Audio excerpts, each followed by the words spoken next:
महाविद्यालय के online classes में आपका स्वागत है। बीएससी फर्स्ट ईयर का पहला वीडियो मैं बनाने जा रहा हूँ। मैथमेटिक्स सब्जेक्ट है, जैसे बोर्ड पे लिखा हुआ है। इस ईयर के अंदर आपके सबसे बेसिक से स्टार्ट कर रहा हूँ मैं। 12th क्लास के बाद आप जब भी बीएससी फर्स्ट ईयर के क्लास में प्रवेश लेते हो या फिर ये बीएससी के लाइन चूज करते हो, 12th क्लास के बाद कई तरह की लाइनें आपके सामने दिखती है, जैसे NET, JEE, advance JEE, polytechnic हो गया, आईटीआई हो गया, बीएससी हो गया, बीएससी बीएड का कोर्स हो गया। उन सब कोर्स में क्या अलग अलग विभिन्नताएं हैं और अपने करियर को बनाने के अलग अलग रास्ते हैं। उसी केस में अपने पास में जो 3 ईयर डिग्री कोर्स जो आपको डिजाइन किया हुआ है उसके बारे में थोड़ा सा बताकर उसका करिकुलम क्या है, ये लेक्चर आपके बीच में चलते रहेंगे। जो भी क्लास आपकी रहेगी, कोई भी क्वेश्चन चलेगा, यूनिट चलेगा, उन सब में मैं बारीकी से आपको बताता रहूंगा। सबसे पहले तो इसको डिजाइन कैसे किया गया है, इसका चित्रण ये किया गया है कि ये 3 ईयर डिग्री कोर्स है। 3 ईयर डिग्री कोर्स नाम से ही पहले फेमस था ये, तभी इसमें BSc first year, second year और फाइनल ईयर 3 ईयर लगते हैं। First year, second year, final year में अलग अलग पास होना कंपलसरी है। और फर्स्ट ईयर में क्या होता है कि कंपलसरी 9 पेपर होने के बाद आपके 4 पेपर और कंपलसरी होते हैं। उनका नाम मैं आपके बोर्ड पर लिख रहा हूँ। ये अनिवार्य सब्जेक्ट जो आपके पास है, सबसे पहला हिंदी होता है, दूसरा नंबर अंग्रेजी होता है, नो डाउट ये तो होगा ही, तीसरा होता है पर्यावरण और चौथा होता है कंप्यूटर एप्लीकेशन। ठीक है, तो इन चारों पेपर में आपको पास होना कंपलसरी है, इसके नंबर ऐड नहीं होते। लेकिन अगर ये मान लो आपने किसी कारण से पास नहीं किया तो सेकेंड ईयर में पास करना कंपलसरी है, और अगर मान लो सेकेंड ईयर में पास नहीं किया तो फाइनल में पास करना कंपलसरी रहेगा। तो ये तो मैं बात यहीं पे ड्रॉप कर रहा हूँ क्योंकि मैं मैथमेटिक्स का हूँ, तो ये आपको अंडरस्टूड, आपको बार बार मालूम चल जाएगा जो भी दूसरे टीचर बताएंगे। बीएससी फर्स्ट ईयर में मैथ्स की बात करेंगे केवल। बीएससी फर्स्ट ईयर मैथ्स यानी जिसमें गणित जिसको बोलते हैं, इसमें 3 पेपर है। ठीक है, पहला पेपर है, इसका नाम है विविध गणित, डिस्क्रीट मैथमेटिक्स।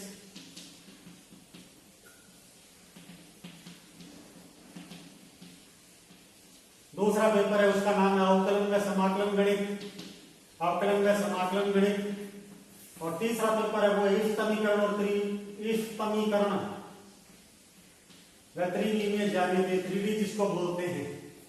3 पेपर है। स्क्रीनशॉट आप टाइम टू टाइम लेते रहना, 2-4 दिन में आपको पता चल जाएगा कि वीडियो बनते कैसे हैं या फिर आपको समझना कैसे है। पहली बार इसका फेस कर रहे हैं आप।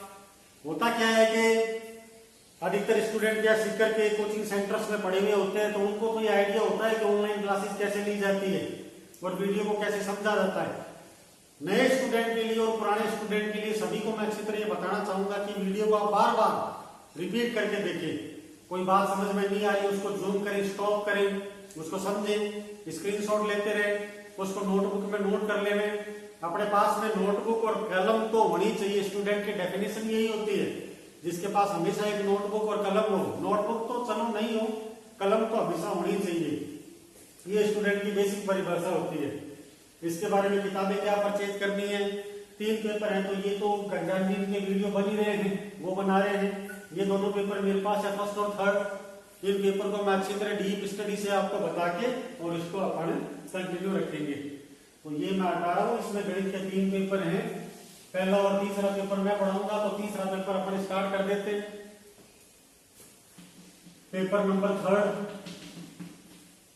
इसका नाम है इष्ट समीकरण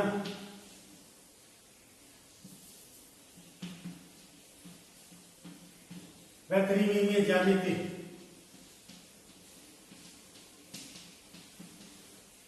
ठीक है, इष्ट समीकरण और त्रिविमीय ज्यामिति। इष्ट समीकरण को इंग्लिश में बोलते हैं ऑप्टिमाइजेशन टेक्निक।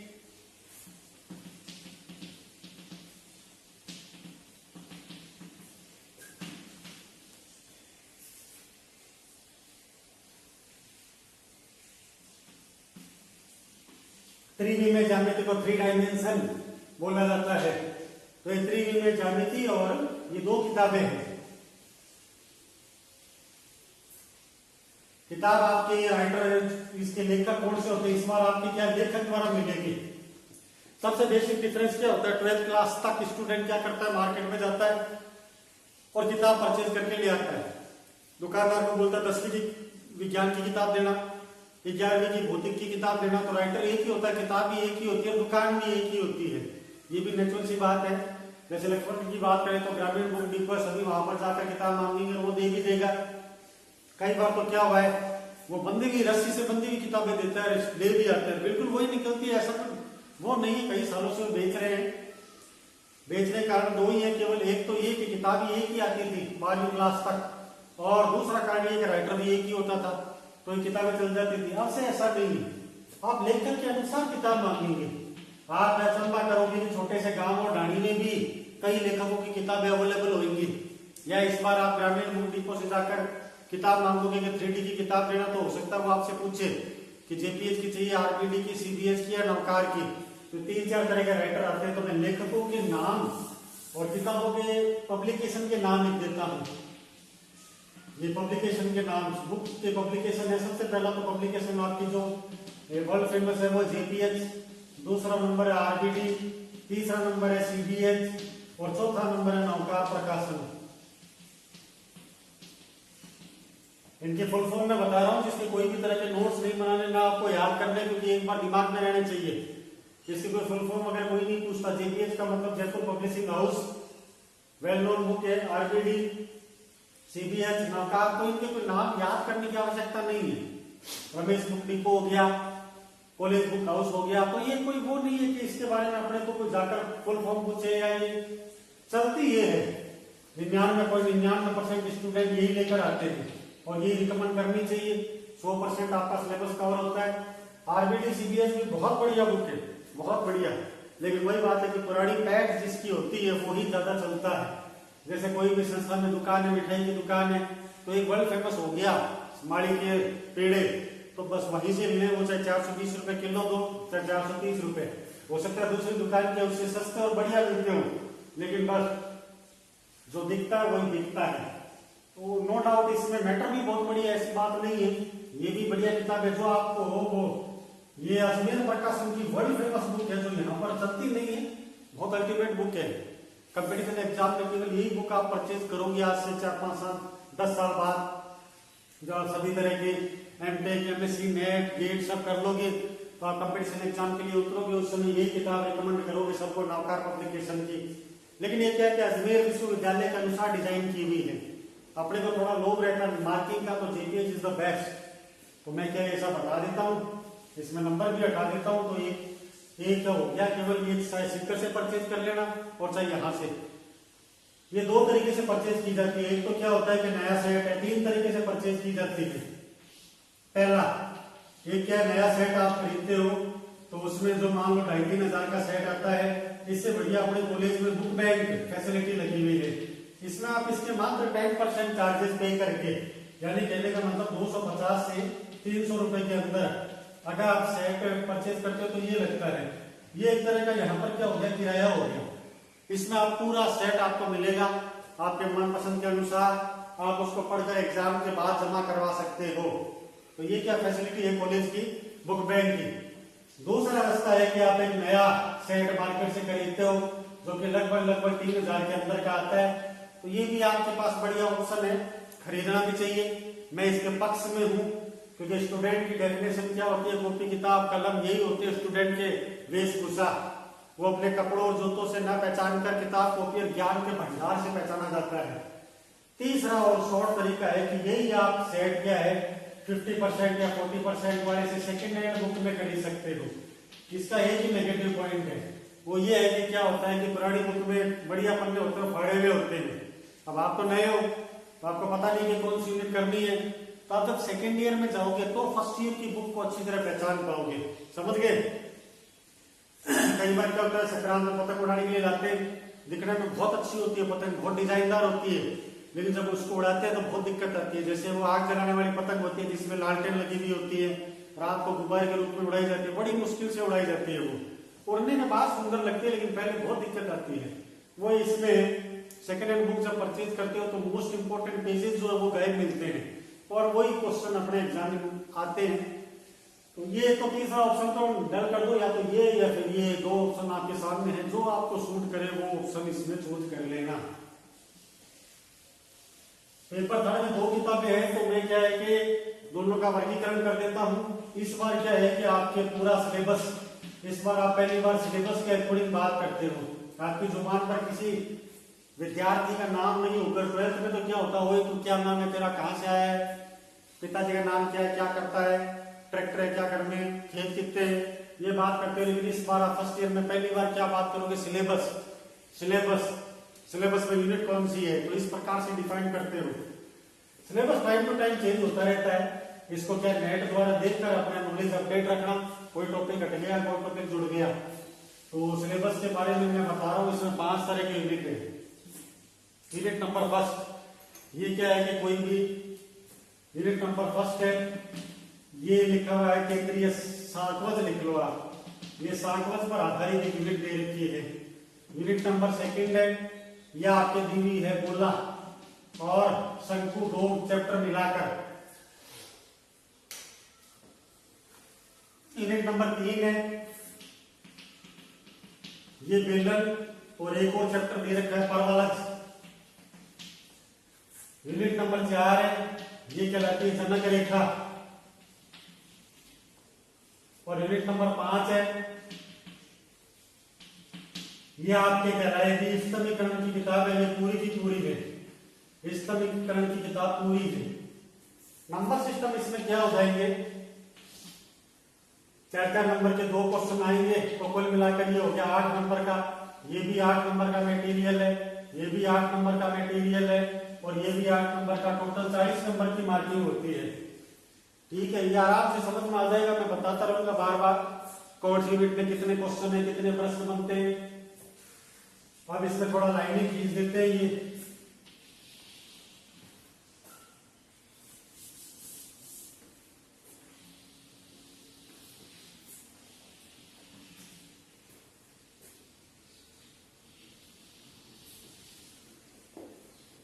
इनमें क्या खास बात है कि जो 4 क्वेश्चन है ऊपर के 832, ये केवल एक ही किताब से आते हैं, उसका नाम है 3D। और ये जो क्वेश्चन दे रखा है यूनिट नंबर 5 का, ये आता है इस समीकरण से, जिसको बोलते हैं ऑप्टिमाइजेशन। ठीक है, तो ये क्लियर होना चाहिए कि 2 किताबें खरीदनी है आपको। पहला तो 3D नाम से किताब आएगी, 3D में ज्यामिति, 3 डायमेंशन। और अगर मान लो ये लिखा हुआ है नीचे, तो इसमें क्या है कि आप ये इस समीकरण और ये किताब, तो इसमें तो एक 8 नंबर का मटेरियल है, और उसमें जो दे रखा है वो है आपके 32 नंबर का मटेरियल। किताब पहले ऊपर वाली शुरू करेंगे, इसमें इंट्रोडक्शन दे रहा हूं मैं। इस किताब के अंदर जो भी आपके क्वेश्चन लिखे हुए हैं उनको बता के किस प्रकार से अपन इसकी तैयारी करेंगे ये भी बता रहा हूं। किताब में यूनिट सिस्टम पढ़ने के बाद में शुरुआत कर देते हैं।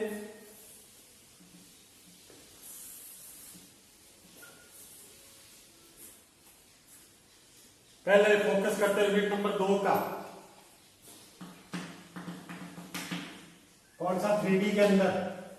यूनिट नंबर 2 है गोला और शंकु, दोनों चैप्टर दे रखे हैं, गोला प्लस शंकु।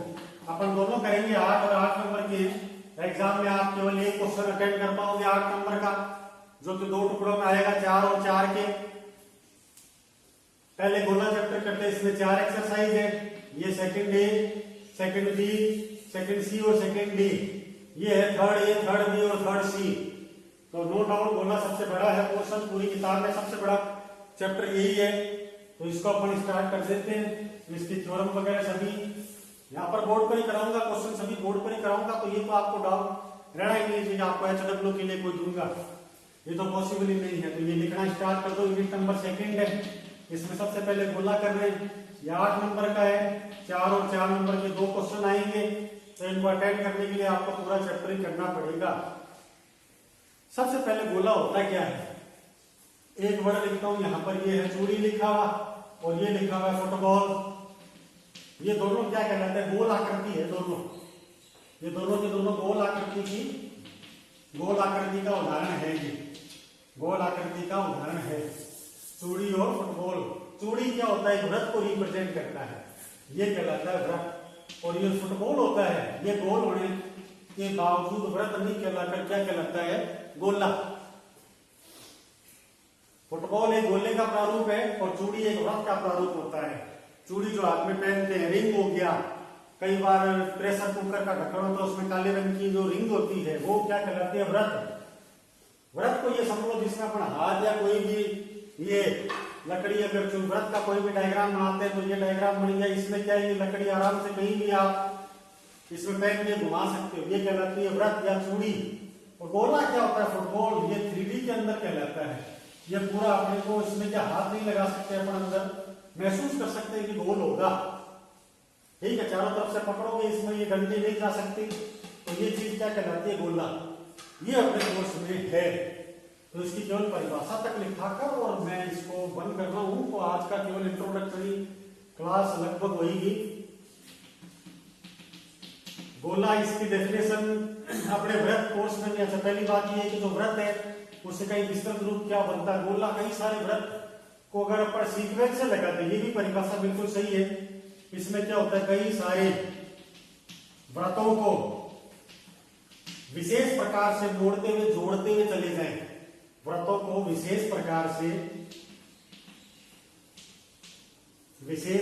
से मोड़ते हुए या कोण बनाते हुए कोण के अनुसार जोड़ते चले जाए, तो ये वृत्त आगे जाकर किसमें कन्वर्ट होता है, गोले में, ठीक है ना।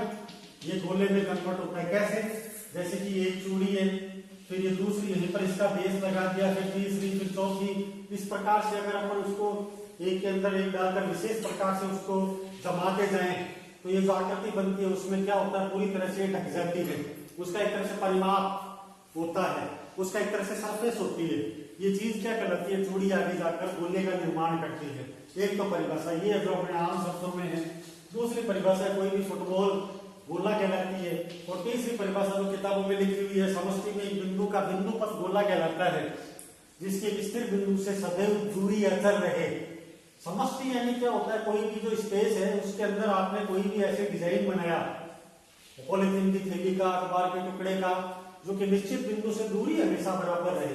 ये बिंदु आपने इमेजिन कर लिया, यहाँ से 10 सेंटीमीटर 10 सेंटीमीटर 10 सेंटीमीटर सभी तरह से, और ये ऊपर उठते हुए भी अगर ये समान तरीके से बन रहा है, जैसे छाता होता है ना, ये आधा गोले की तरह काम करता है, वैसे ही छाते के अनुसार छाते को ऊपर और दो छाते लेकर उसकी लकड़ियां तोड़कर अगर मिला दे, दो छाता लेकर अगर उसकी लकड़ियां तोड़ दे, जिससे अपन डंडा पकड़ते हैं, ये छाते का ये इसको यहाँ से तोड़ दे और एक और छाते को नीचे से जोड़ दे, तो ये बनी हुई आकृति क्या कहलाती है, ये दो छाते जो होते हैं, ये जो आगे जाकर किसका निर्माण करते हैं, गोले का निर्माण करते हैं। तो समष्टि में ऐसा बिंदु पथ जिसकी निश्चित बिंदु से दूरी सर्वदा समान रहे, ये क्या कहलाता है, एक गोला कहलाता है। तो यहाँ तक आप लोग किताब वगैरह परचेज कर लेना, कल से अपन पहली नंबर सेकंड नंबर ही में, वैसे करना तो पहला है, नाम यहाँ से पहला यूनिट गोला जाएगा, यूनिट नंबर सेकंड है, सिलेबस के अकॉर्डिंग गोला अपन स्टार्ट करेंगे, ठीक है। Thank you student.